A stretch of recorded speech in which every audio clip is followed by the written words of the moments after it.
so good and evil, again, I think that they are reminiscent of deeply ingrained patterns, if you will, but the context is very much a continuum, and I think that is something that's lost a lot of the time. You either get moral relativism or this really, really strict dogmatic morality, and I think that both are just not, are just missing the point a little bit. I feel very comfortable saying that even though demon is likely, like very likely, a heuristic term, there's some truth to it. Because when something happens and people vomit strange things, or there's weird like artifacts from possession cases, they're never able to take it away. People can actually hold it in their hands, but anytime you hear about these things happening in cases, they always dematerialize eventually. Hello, and welcome to the Spirit Box podcast, where we explore folklore, magic, the world of the spirits, and everything in between. For episode 65, we're joined once again by Anthony Tyler. Anthony is an author and esoteric researcher, and definitely enjoys a good philosophical conversation. And today we discuss the dualistic nature of good and evil, and how the definitions tend to fall apart when we look at things from different perspectives. And that's really kind of, I guess, the thread in this show's conversation. We discuss Jungian archetypes with regards to the aforementioned evil, and whether evil is subjective or objective. Diving deeper still, we discuss what it is that evil entities, if they exist, get from attacking human beings, and the nature of possession. In the Plus show, we discuss perception with further depth in relationship between environmental pressures and the subsequent religious beliefs that are a response to environmental pressures. And Anthony goes into Memetics as the study of a mind virus in relation to the broader topics of evil and entity intrusion. Now, if you want to hear the Plus show, then sign up to the Patreon and you'll get the Plus show along with a host of other benefits.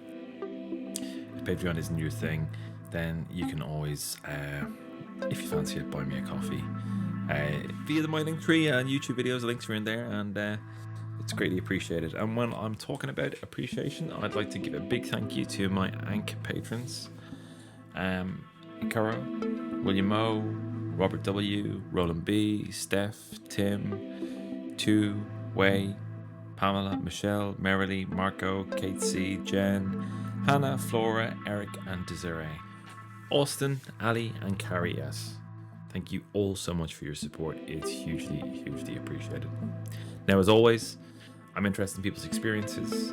If you've had a brush with the other, seen some shadow men, experienced the jinn or the fae, then give me a shout. I'd like to talk to you about it. I'd like to hear your story. Okay, on y va, let's get into it.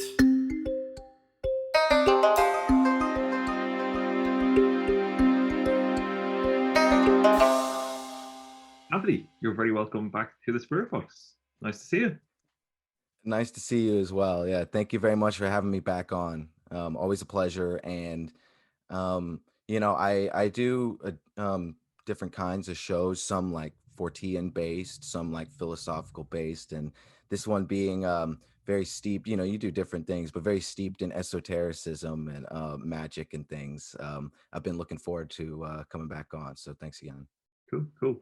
Well, today we're going to talk about kind of evil and the nature of demons, demonology, daemons, all that kind of rich territory to explore.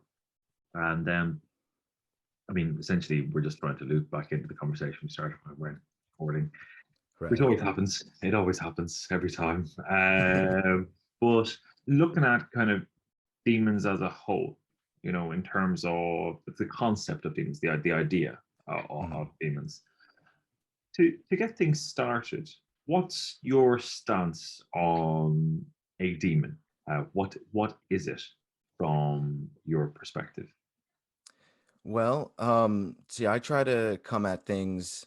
Um, I'm I have my own personal beliefs, and that I have like spiritual inclinations, you could say, and coming from a a pretty Jungian mindset, and just trying to find control methods, so to speak, for certain things, and even like common denominators, if you will, to analyze things on a level playing field. I'm always looking at the the most practical, the existential point of view, and there's lots of questions to be asked about metaphysics, and like we were saying before recording here, there's a lot to understand about the symbolism, demonology and demonolatry. All these things have very rich like enveloped systems and things, and I've looked into those things as well. That's all part of the research, and but I'm also very focused on, or and interested in, um y- not only like how these things translate in the modern day. And it's a really it's a there's a lot to untangle, but I think it's fascinating work to be done, because I mean, firstly, you have to start out with like what is good and evil, and that's something that we'll get into here. But there's also the difference. There's the common, like, Abrahamic idea that there's only angels or demons, and I'm definitely not of that mindset. I think that there is a curious gray area, and that gray area, um, I think that's pretty much more or less where you would put the daemon. I think it's just things that are um, non-divine, but not evil. And so, real quick, let's tackle what is evil, because I think um, this really opens the whole field a little bit. And important to bring up the idea, the evolutionary psychology um, unit, and a descriptive term as well, heuristic, meaning like psychological units of trial and error self-education. So, good example being, it was really common, a belief in the Middle Ages, for example, as I'm sure before that as well, that you could contract disease, or like the Black Plague, through smell. You can't, of course, but it is interesting, because it's not that far from the truth. Things that smell horrific are probably going to poison you, more or less. And if you think that you might contract it from the smell, you're more likely to stay away. And same thing with people thinking that porcupines shoot quills. It's a misconception, but it'll keep you further away from the porcupine. So there is some adaptational value there. And I think that I think good and evil, in a large sense, are this sort of heuristic processes. And I think that a lot of metaphysics at large is this process. And obviously, good and evil exists on this sort of collective adaptational continuum, where things change and develop. And it ultimately boils down to, I think it's not too complicated. It's a sort of collective agreement, like, don't step on me and I won't step on you, generally speaking. And then we'll just kind of have our own shot. But I also don't think it's as simple as just like that agreement is the only thing keeping us from tearing each other's throats out, because it's like chaos theory. There are preconditions, that we have. There are like primordial preconditions, physics, deep patterns of the universe and the way that the earth works, and things that have deep impressions on us. And those things are very reminiscent in the archetypes that we or those things are essentially what we are um, conveying when, for instance, with things like the mother and the father archetype. These are deeply ingrained biological adaptive patterns within us. And that gets into like the positive and negative spectrum of physics and things, and etc. So good and evil, again, I think that they are reminiscent of deeply ingrained patterns, if you will, but the context is very much a continuum, and I think that that is something that's lost a lot of the time. You either get moral relativism or this really, really strict dogmatic morality, and I think that both are just not are just missing the point a little bit. So what what is a demon then? I think it really boils down to, because here's the other, it boils down to a predatory nature, and I'll get into that a little more. But a big point, obviously, with demonology, something to untangle, is the idea that not only do the victors write history, but the victors take the gods of the losers and turn them into demons. Happens consistently throughout history. And it's kind of, I think, like epitomized with the at least in the West, with the idea of the demiurge. There are other examples, but this is perhaps the most interesting one. Because I mean, it really is. It's a fascinating. Am I allowed to curse on this show? Okay, cool. It's, I always forget to ask, but the demiurge, especially, and just like the concept it represents, is an interesting mind fuck, because like if you could convince someone that their god is actually a devil, that is that's pretty powerful, and there might even be some truth to that. And um, now, I don't think that, to follow through with this example, I have some sort of like Gnostic Christian leanings. I don't think that Yahweh is specifically evil, but I think he is flawed. And um, I think um, when it comes to confrontation, that and the predatory nature of things, that is really striking to the root, because we're also, remember, we're looking at like evolutionary psychology as some sort of control methods. Not to say that's where the trail of breadcrumbs ends, but that's where it begins. And so confrontation, and what those symbols, whatever symbols are chosen ultimately to represent that confrontation, and the context of that confrontation, is where empirically we can really start to find some meat in demonology as this predatory encroachment on this collective agreement we call good and evil. Because it's not so simple as having um, a different god. Obviously, someone could call that a devil, but it's not necessarily the case. And you really it's forced me, at least in considering these things, to consider the difference between mm, um, the predatory nature and righteousness, because um, there is such a thing as righteousness, certainly, and there's sometimes where we need to defend ourselves and stand our ground. But that seems to be a very, very quintessential part of the human experience, similar to love. As we know, like love and hate exist on a, they light up certain similar parts of the brain, and they exist on a very similar continuum. This idea of confrontation and the fine line between righteousness and being a predator is something that seems it's one of the most common, and I think one of the most pressing problems that we have, like, in the human condition.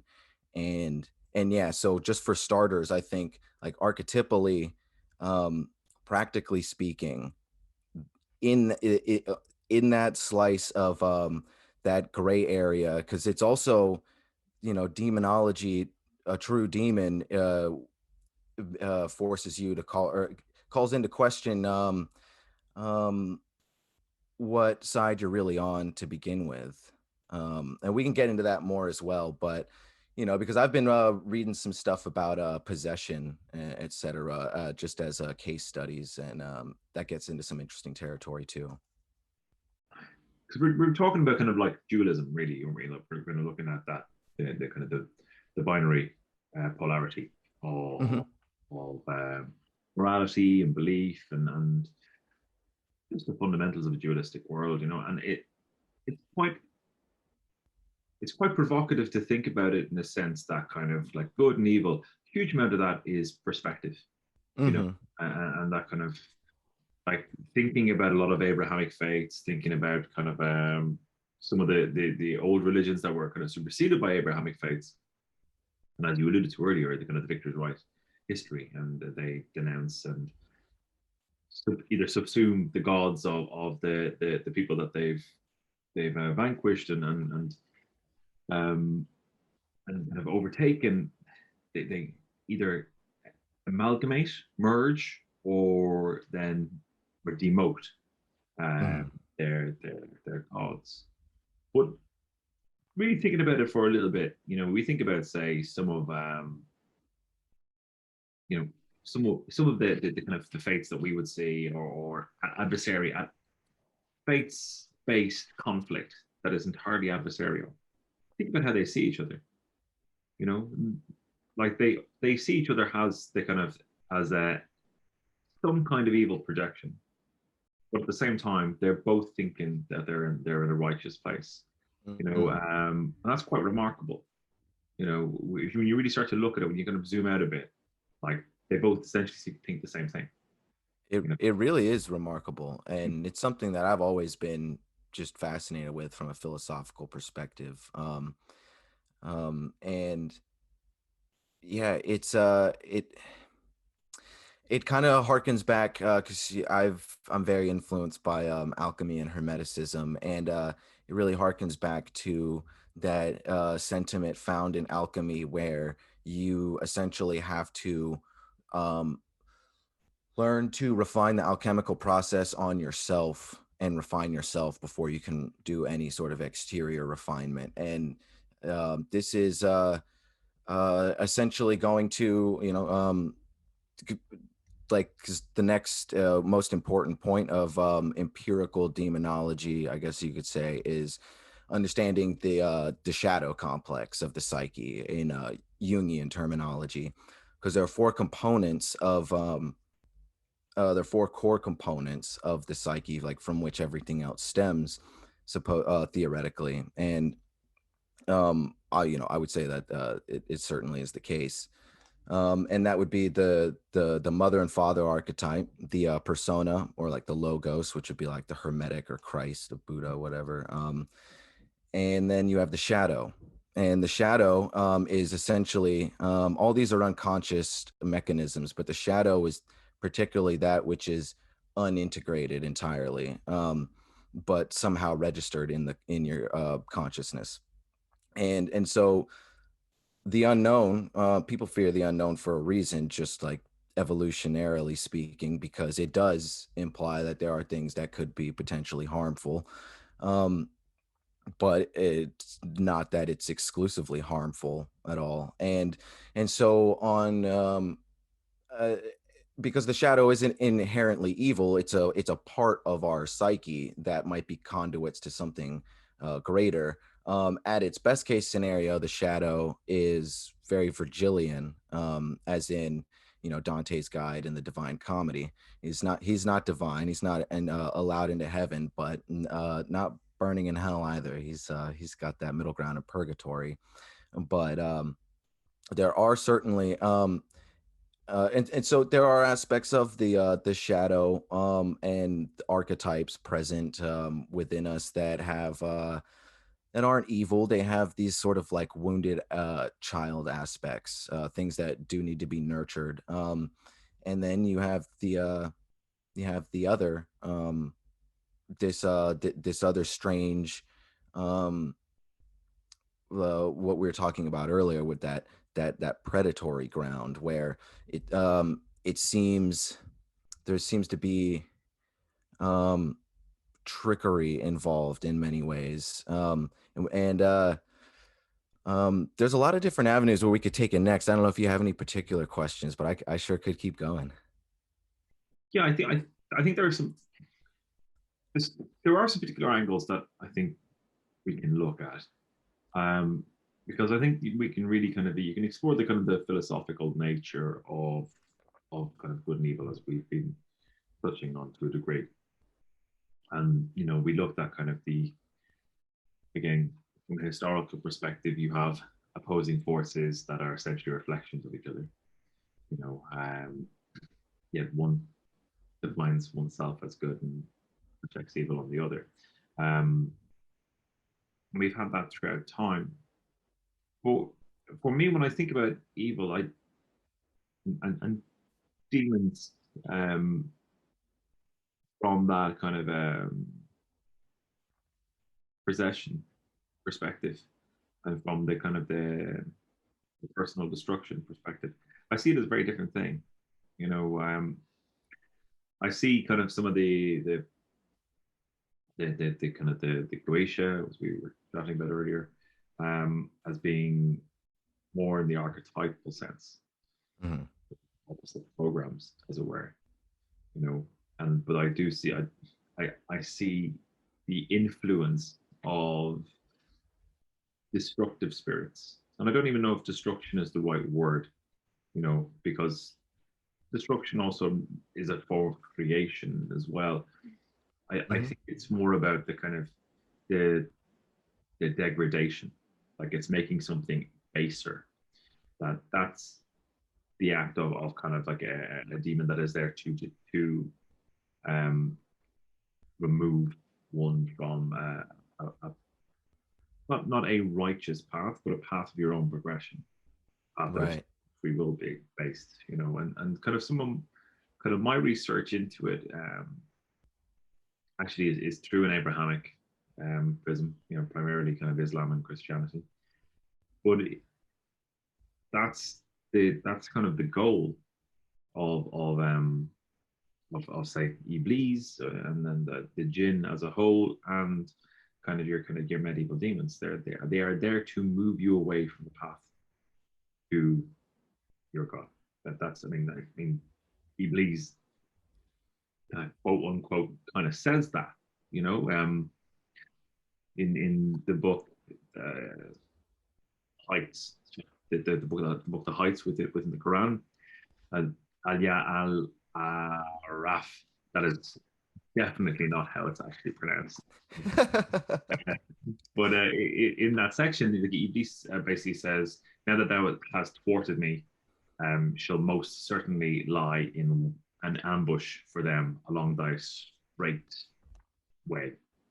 And basically, what Iblis is saying here is that I'm going to do my best to pull people away from you again and again and again. You know, and this is that the kind of the source of that tension between kind of humanity and the jinn, you know, the shaitan. And similarly, it's the same within Christianity.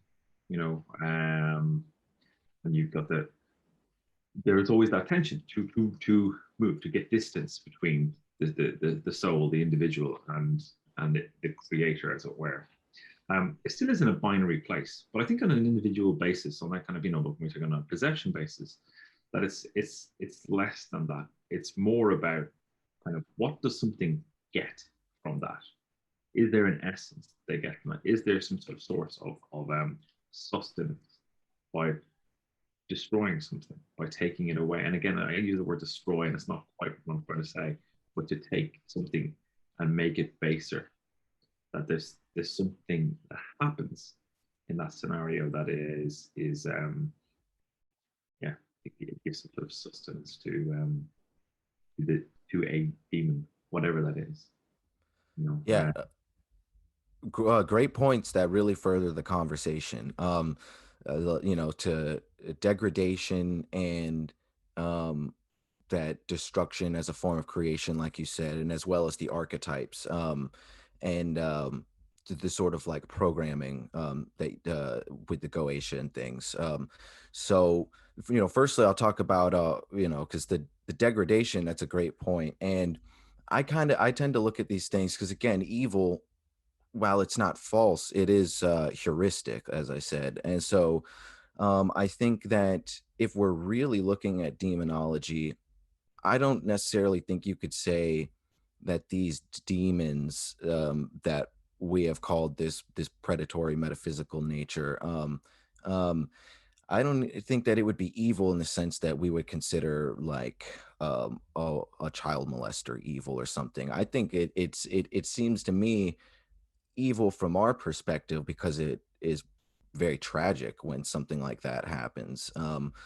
But it's something more like, the lion taking down an antelope, I would think. I think that there's very much the animal kingdom and nature itself is probably an apt metaphor for this. Yeah, I think you're bang on. Yeah, like that. It is just simply the nature of things, you know. Hmm. And I think one of our problems, and again, it comes down to that perspective, is the sense of, even though we kind of, in a broader sense, look up to something, right? Hmm. Whether that's a god, whether that's an idea, whether that's a political perspective, we look up Right. to something. But in the physical world, we generally consider ourselves top of the food chain, right? You know, Hmm. so when something metaphysical supersedes us, you know, can read us, and you see things like possession can literally drive us like a vehicle, you know, that is fundamentally terrifying for a human mind to get around. Absolutely. It absolutely paralyzes it, you know. And I've got to really stop saying, I have to listen back to this, and all I ever hear is myself say, yeah. It's okay. It I happens. gotta go. I'm really working on it to stop saying fucking, all the time. Anyway, I get back to my point.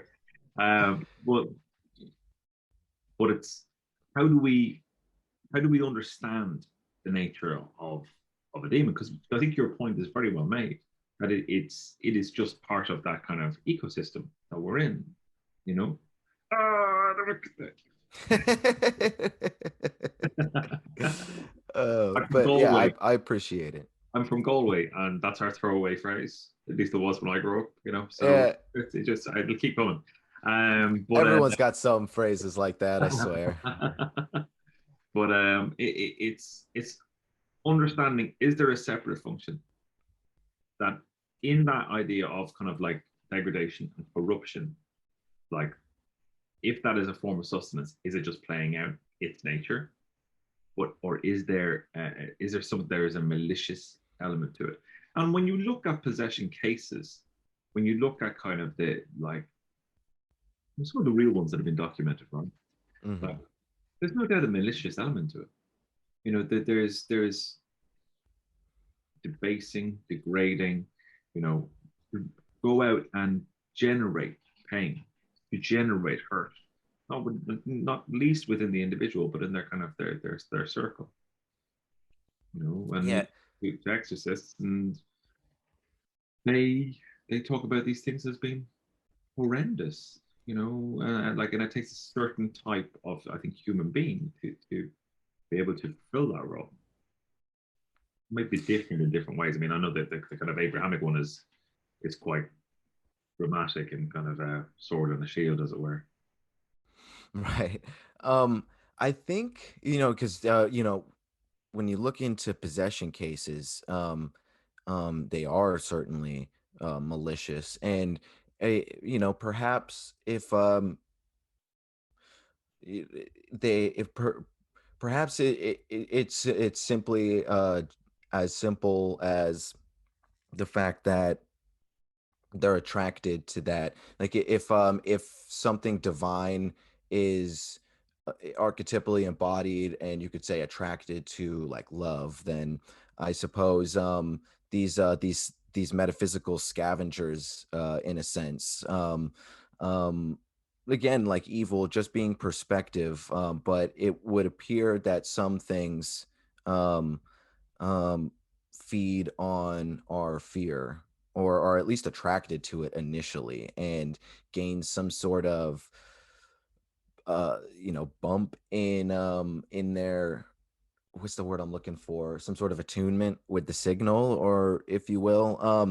But I recently read, um what's the name of it, Demonic Foes by Dr. Richard Gallagher. And this is a book that came out sometime last year, written by Dr. Gallagher. He's an esteemed psychiatrist who's been well respected and still working in the field. Are you familiar with the work?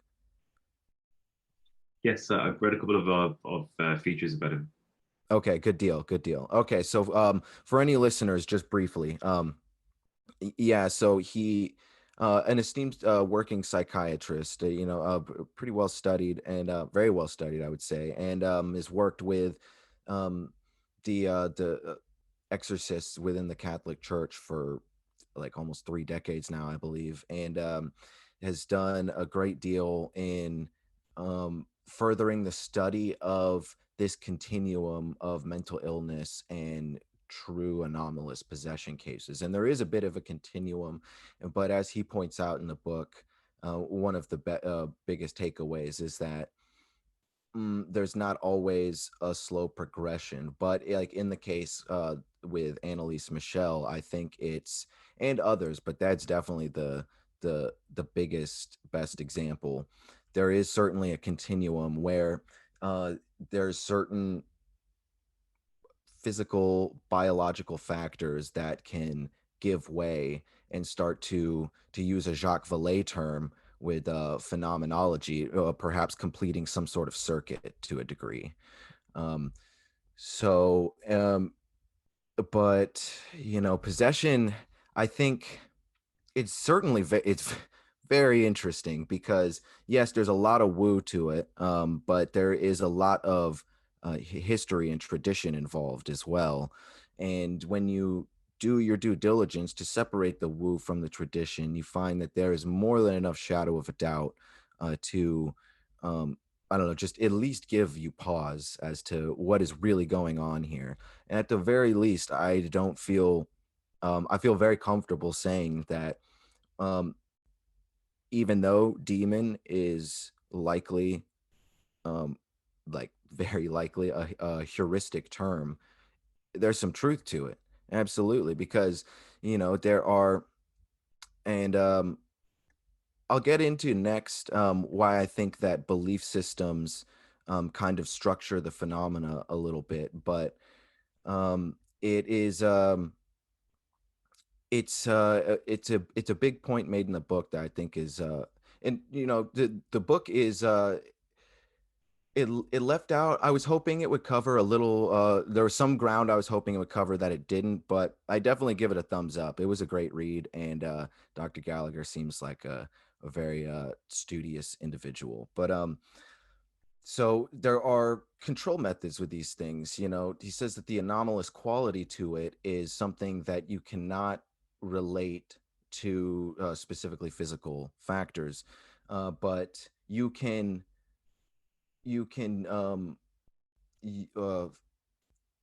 acknowledge and diagnose. You can diagnose the symptoms the same way you could diagnose a physical illness as well. And that's a very important point to make, because there are these strange anomalous circumstances, and I think that some of these anomalous circumstances are uh, are given context by belief systems, but that's why Catholic exorcists and exorcisms are so fascinating. Um, I mean, among others, of course, but they because when you have an authentic case, the it can't be and it can't be an authentic case without meeting some of this criteria, meaning I think it's the four tenets where it's was it xenoglossy, I think that's what it is, where you have the languages that you never learned before, and then there's the borderline telepathy, that's hidden knowledge, knowing the hidden guilt of people, and there's the untold strength and mysterious mass and things, and then there's the other anomalous things, like whether it be levitation or the anecdotes of like people vomiting crucifixion nails or things. And I think at this point, I'd like to hear your thoughts on this, volley it over to you here soon, but I think at this point you really have to look into what Jung and psychotherapy would consider as transference, this idea between the psychotherapist and the patient, where there's this sort of reciprocity between each other on this like intimate, just psychologically speaking level, almost like a familial thing that you have to build a rapport with. There is that level of like, where you get from like acquaintance to someone that you trust. That's like a tangible thing. Mhm. And where you also share a belief system potentially. That's a much bigger thing. And so there's a transference of thought processes through like shared memetics and archetypes. And you all and it's not a stretch at all to say that there is a consensus reality being shared at that point. And we know the levels of things like hypnosis, especially when you take into account mental illness and, like the case, examples like psychedelics and things. Hypnosis can make the mind do some very extraordinary things and see extraordinary things, and basically really calls into question from an existential point of view what in particular reality really is. So as far as I'm concerned, I think that it is very much worth considering that something, for example, like a Catholic exorcism, right, might be some sort of very elaborate heuristic hypnotic session where there might be a collective consensus reality being shared, and there might actually be some there, in these examples, there is curious anomalous phenomena happening of this sort of predatory nature that we've spoken of here. But is it as classically physical as, say, like the microphone in front of me? Yeah. Maybe not, probably not. If but it's very interesting to note, like, because when something happens and people vomit strange things, or there's weird like artifacts from possession cases, they're never able to take it away. People can actually hold it in their hands, but anytime you hear about these things happening in cases, they always dematerialize eventually. So it's curious. And I won't go too far down this rabbit hole, but I want to make the quick comparison that all this stuff, this kind of consensus reality stuff, really also makes me think a lot about UFO experiences and, really legendary stories like the sightings at Fatima and things like that. And, I mean, even Point Pleasant, Mothman type stuff. Mhm. So anyway. Yeah, there's a real gamut of ideas there, and it's it's extremely hard to really get to a place where we've got a concrete grounding with this. I mean, fundamentally, because as a concept, nobody wants to go near it, like not in real lives, right? Nobody Right. wants to actually touch that. Um, and certainly, kind of in a modern context, because we kind of skirt the borderlands of mental health, we Mhm. tread very carefully and respectfully, to people who either suffered from mental health issues themselves, or 100%. That's a big disclaimer to make. yeah, Like, people suffering from mental health issues, myself included, I've had rough yeah, patches in my life. Yeah, yeah, like you're not possessed or yeah, anything, but 100%. Um, so, and where it becomes tricky is that basically, kind of, you touched on it there in terms of kind of like the. I mean, you were particularly talking about kind of like the full on kind of possession list of criteria. Um, Now, if we look at not possession, but kind of like its baby brother, as it Mhm. were, obsession. Um, and the Islamic counter the Islamic version of that is was or was literally translates to as the whispering and lies and temptation of demons or devils, right, in the hearts of human beings. And obsession is a similar thing. It's being you're being besieged by an external force that's not yet been internalized as it would be within possession. So it's the kind of it's the second wave of attack, as it were. It's on its way in. Now, slightly different to what you were saying in terms of those kind of like almost instantaneous possessions that kind of like just happen. Boom, No, those are big points to make because there are levels to all this for Yeah, sure. yeah. But like it's besieged. It falls short of, it's to some extent in interior, but falls short of possession, like I was saying. And what similarly within Islam, one of those criteria to establish is something happening is what they call kind of like knowledge of the hidden world of al-ghayab, yeah, but also inspiration. So things, and this is an interesting point, like is that the idea of particularly poetry. So jinn were quite associated with poetry. Fairies are very much associated with music. So these kind of like bodies of talent could come with the kind of the initial waves of was an obsession. Um, and you get into that, and you're kind of thinking, well, isn't that similar to kind of like the glottolalia? Can't pronounce the actual word when people start spontaneously speaking in languages, not necessarily actual languages, but in just like verbalizing. Oh, Um, speaking in tongues. yeah, speaking in tongues, exactly that. Yeah. Yeah, yeah, So that's a yeah, point too. so very similar. So it's like Hmm. when you're kind of skirting um, the other, be it divine, be it demonic, similar things happen. The direction they take is demonstrably different, but similar things happen. You know, but the list of criteria to kind of work out, does somebody have was a, is someone experiencing was is someone experiencing obsession.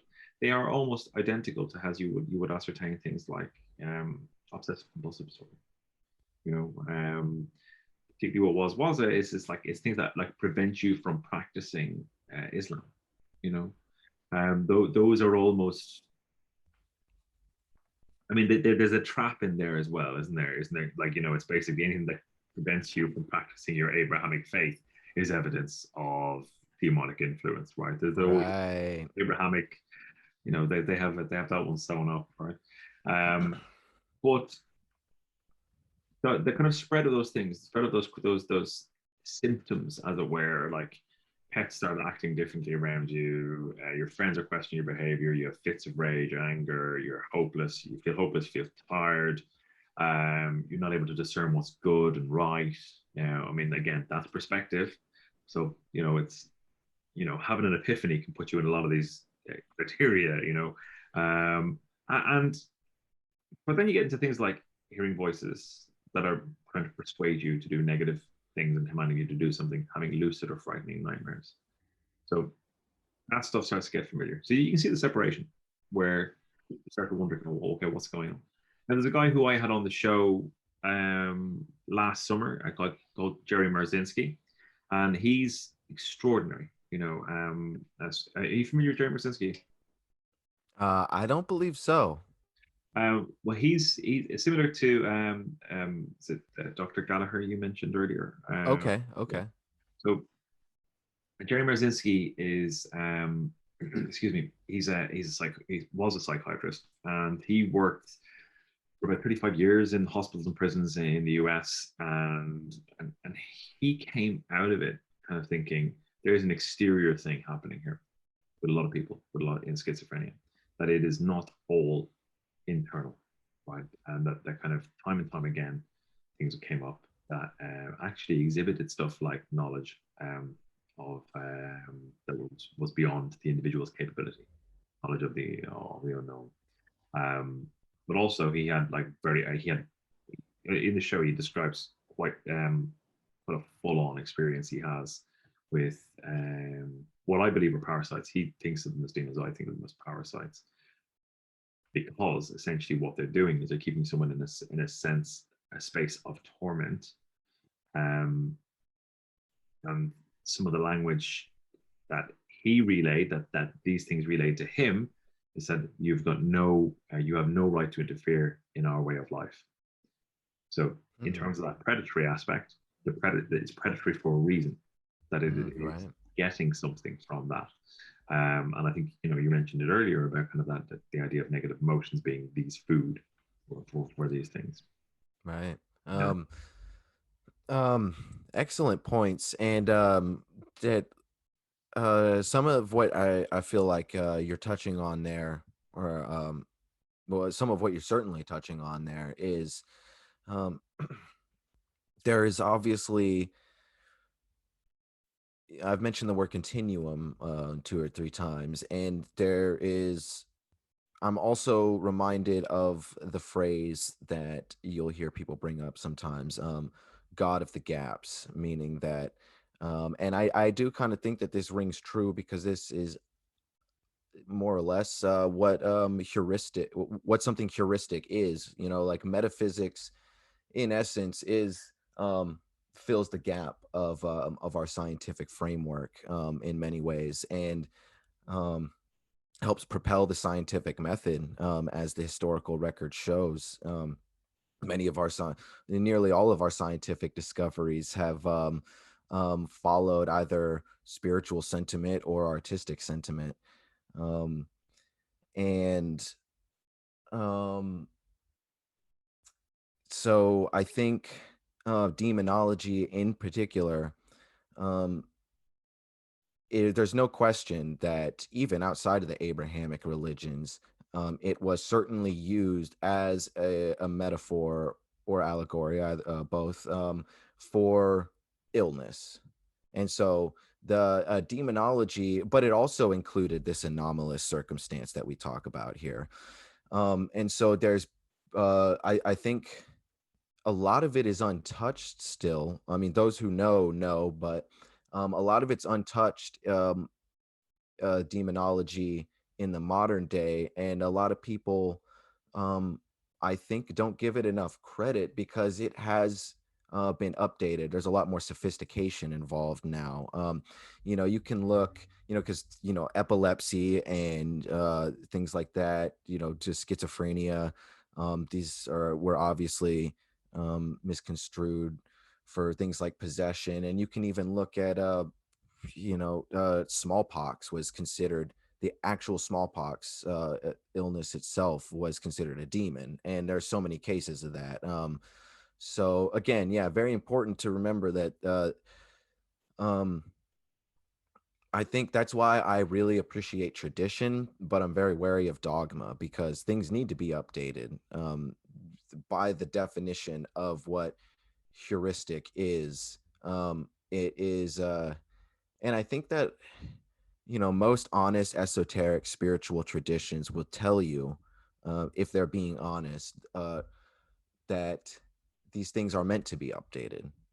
Respect the tradition, but part of respecting that tradition is making sure it's accurate, and keeping it alive. So, food for thought Yeah, there. yeah, I think it's a fair point. I think what we're tend to be guilty of though is we associate um, more archaic um, societies or worldviews with um, essentially kind of low intellectual, um,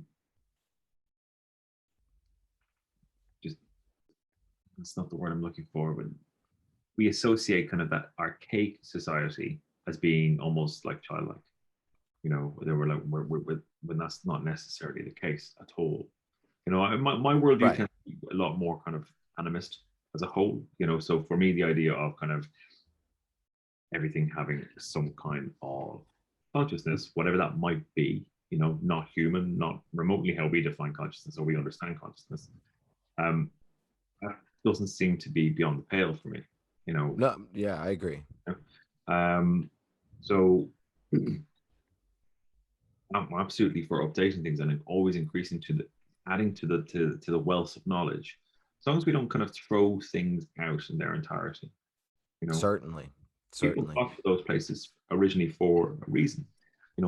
We tend to again we project this idea that because we're in the driver's seat currently in this this place and time, that those 100 years ago, those 200 years ago, those 500 5,000 years ago, or somehow less intellectually capable as we are. But it's nothing to be further from the truth. There's, look at the achievements of ancient Greece, of ancient Egypt. I like to see most people try and build a pyramid. You know, here's some paper, a ruler, draw us up some blueprints. We'll be back after lunch. Let us know how you get on. People don't have a fucking clue what to do. They don't know how to do anything, let alone like construct some of the kind of the incredible capabilities of the ancient world, the incredible achievements of the ancient world. So they saw the universe in a very different way. Like you said, we touched on the Greek idea of the daemon. I think just before we started recording. Um, so if we have people who are intellectually capable of creating these absolute, architectural masterpieces, why do we somehow assume that their way of seeing the world is more naive than ours? We have I a different think scientific perspective, but absolutely couldn't agree more. And I think a lot of that is um sometimes people squabbling over semantics instead of looking for the common denominators and things. And um I don't this probably isn't because that's a really big that's kind of like $1 million question, sifting through what is so universal and archetypal that it's quintessential, and then what should be updated. And I think that some of the answer lies in, from my perspective, this when you look at the evolutionary scale of the human species, it seems very clear to me, and in I've heard this echoed in esoteric thought. I'm sure you're probably familiar with this idea to one degree or another, but the idea that at the beginning of the crawl, the evolutionary crawl, when civilization began and things, there was uh, there was a period of time where the individual wasn't really considered much. Like, it's hard for people to think of today, but at a certain point on the evolutionary scale, the individual as an actual concept, a cherished concept, was like a new invention. And slowly, I think that that began, as the record shows, this switch. And some would point to things like the precession of the equinoxes, etc. But regardless of the circumstances, adaptationally, there's always the balance of the collective and the self, but the context, and I guess the ways in which we balance those, has changed a bit over time. And I think that they're now more than ever. And again, it's also geographic too, of course, even in modern day. Different places are different, but um, generally speaking, as a rule of thumb, this certainly rings true that across the board, humans in general have more individualistic problems now than ever. If and not to say that people weren't individuals in the past, but I think that there are certain industrial technological advents that have made us a lot more isolated in a lot of ways, whereas in the past people couldn't afford that isolation just out of sheer survival.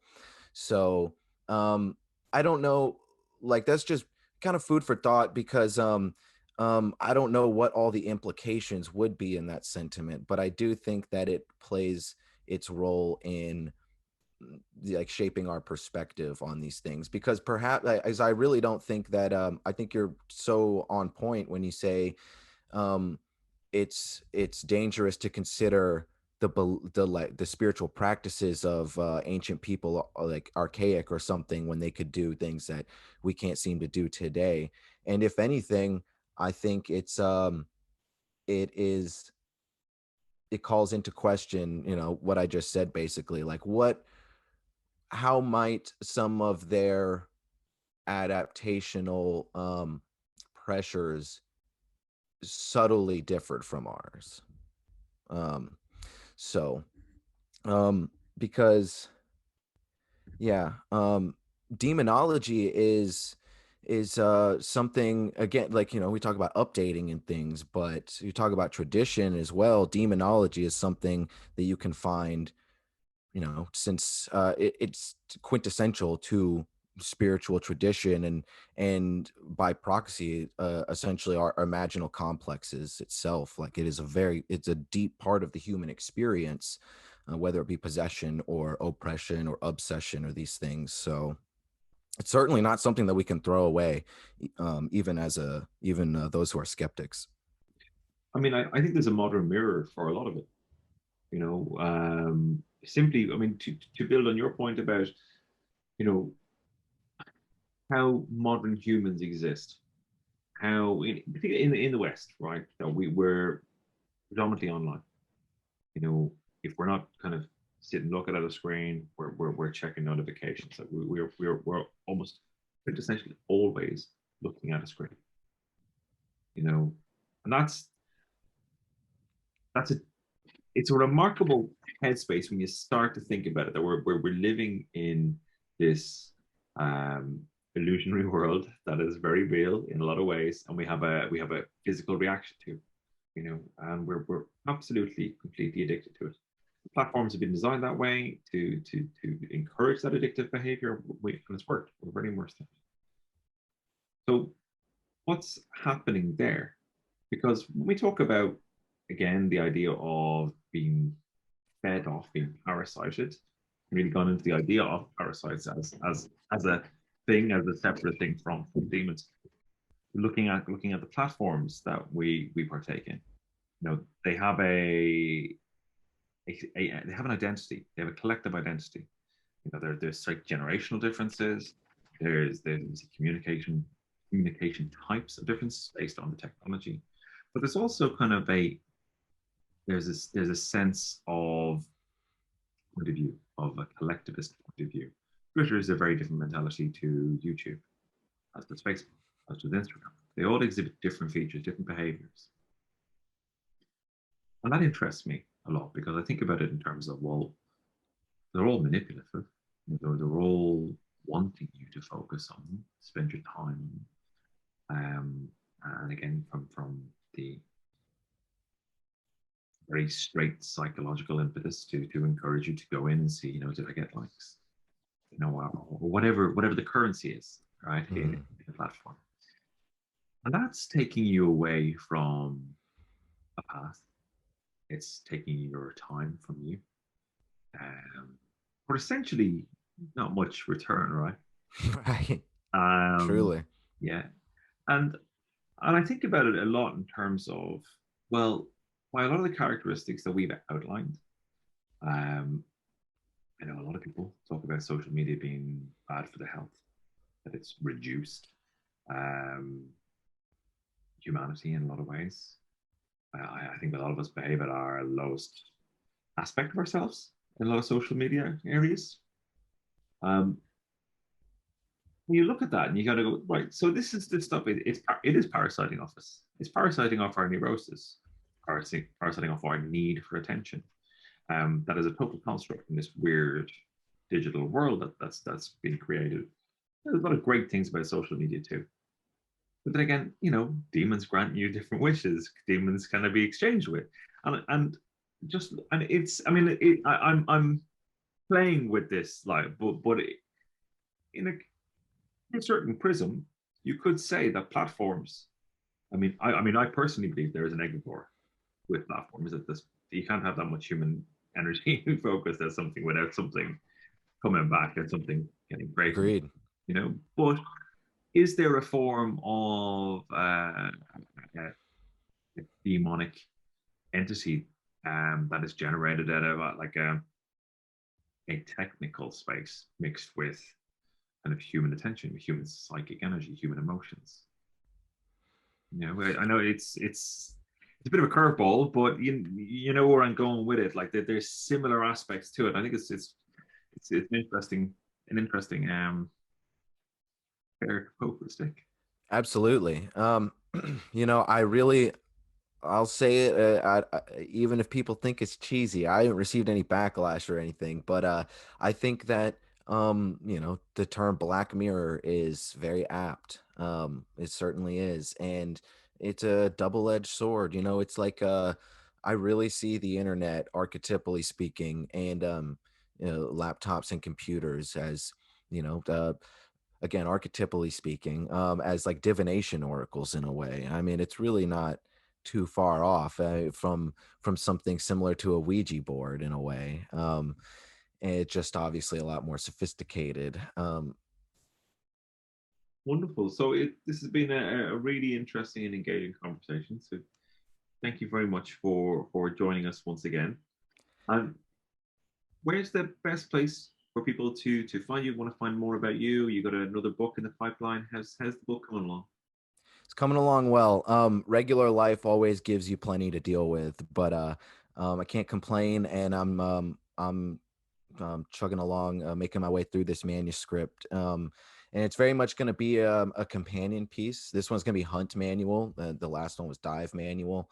So so you could read them exclusively, but together, there'll definitely be some synergy there. And some of the nice part of that is while I'm covering, it's all the same sentiment and mindset, but covering different subject matter.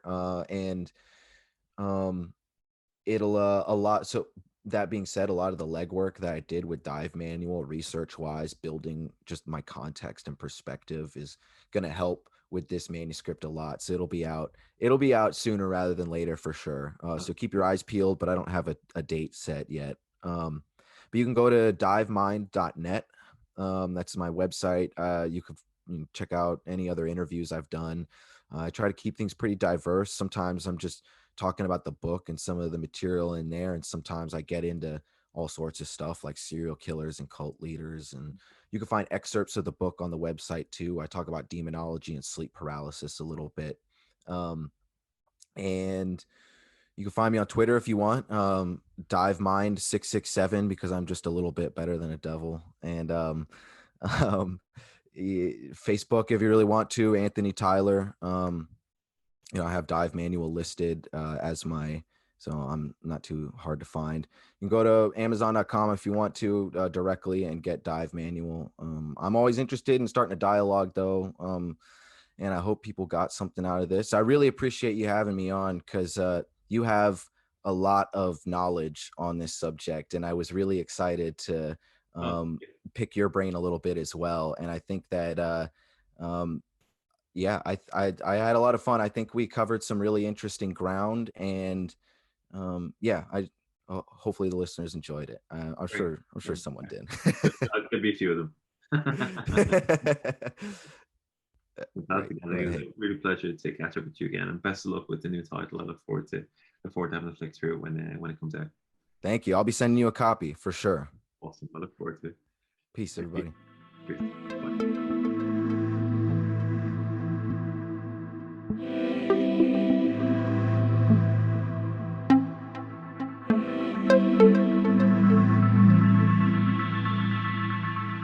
Thank you very much, Anthony. I really enjoyed that chat.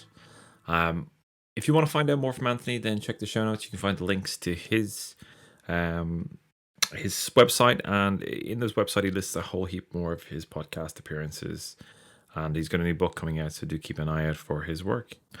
Right, that's it for me. Thank you for listening. Take care and talk soon.